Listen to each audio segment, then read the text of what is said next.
So what's really important is the development community as a team that comes into working on capacity development programs, and what is done, what is the approach, what is the how relative to involving the local stakeholders, the local ownership piece, which we talk about so much, including throughout this conference today and through the rest of the weekend. From our perspective and our experiences over many years is that involvement of the locals is something that has to be part of the design of the program to start with. And it's really important to give over time through the right model the local counterparts, the local stakeholders, the tools, the incentives, the opportunities, the initiative to be able to make a difference and to be able to control their own destiny. Because at the end of the day, local ownership comes with being able to make decisions that impact you, your people, your community, your country. So that's an important aspect of it.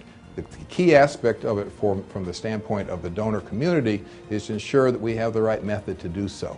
Again, our experience has reflected that it's important. Obviously, there's a technical assistance piece tied to it, but that by itself won't achieve it.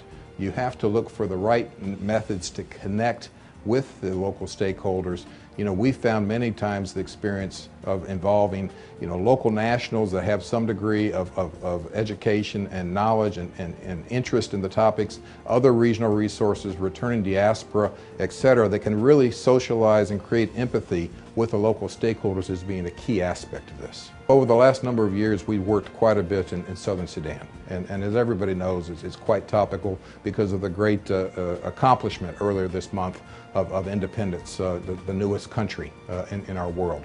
But working in southern Sudan, from the very beginning after the peace accord was put into place, when there really was not even an interim government or a transition government put into play, and our program in conjunction and partnership with USAID and the Southern Sudanese, to help start to build from the very beginning the grassroots institutions.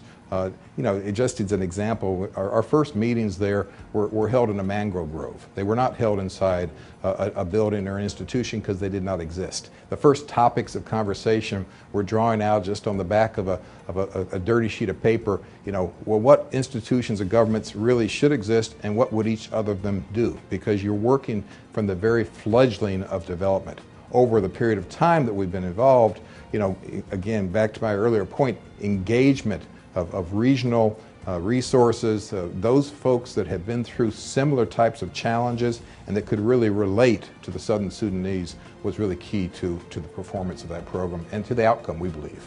Well, I just came from the lunch roundtable discussion talking directly about how to create the ownership piece within the human capacity development. And that's a topic for the afternoon breakouts as well. It's a theme I'm going to follow through. The real challenge with this event is so many different pieces of it you'd like to participate, and you can only be one place at one time. But that's my focus.